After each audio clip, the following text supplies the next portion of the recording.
கள்ளக்குறிச்சி நாடாளுமன்ற தொகுதியில் போட்டியிடும் தேமுதிக வேட்பாளர் எல்.கே. சுதீஷ் பல்வேறு கிராம பகுதிகளுக்கு சென்று தீவிர வாக்கு சேகரிப்பில் ஈடுபட்டார்.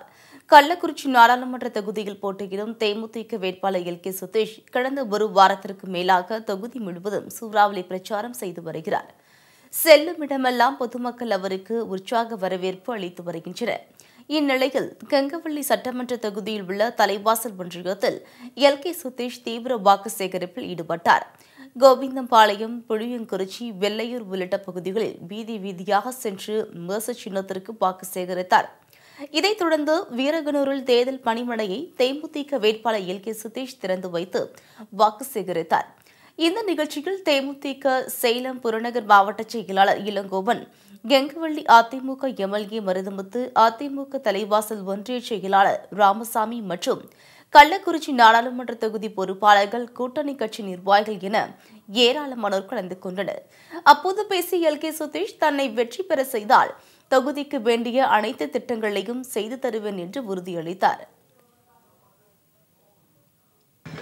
அனைத்து இந்திய அண்ணா திராவிட முன்னேற்றத்தினுடைய தலைமையிலான இந்த மெகா கூட்டணி தமிழகத்தில் கண்டிப்பாக 40 பாராளுமன்றம் கண்டிப்பாக கைப்பற்றும் என்று நம்பிக்கை வந்துள்ளது எனக்கு.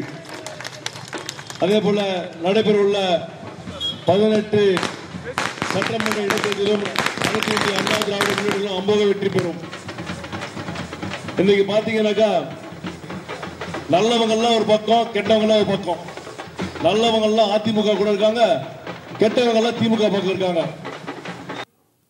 இதைத் தொடர்ந்து தேவியாகுறிச்சி, மணிவிழுந்தான், காட்டுக்கோட்டை, சதாசிவபுரம், சாத்தப்பாடி, புனல்வாசல், நாவலூர், தென்குமரை, வடகுமரை, சார்வாய்புதூர் உள்ளிட்ட பல்வேறு கிராமங்களில் கூட்டணி கட்சி தொண்டர்கள் புடைசூழ வீதி வீதியாக திறந்த வாகனத்தில் சென்று வாக்கு சேகரித்தார். எல்.கே. சுதீஷ் பின்பு அங்கிருந்த மக்களிடம் அவர்களின் குறைகளை கேட்டறிந்து வெற்றி பெற்றவுடன் நிச்சயம் நிவர்த்தி செய்வதாக வாக்குறுதி அளித்தார். இதையடுத்து நாவலூர் பகுதியில் உள்ள அம்பேத்கர் சிலைக்கு மாலை அணிவித்து அந்த பகுதி மக்களின் முரசு சின்னத்திற்கு ஆதரவு திரட்டினார்.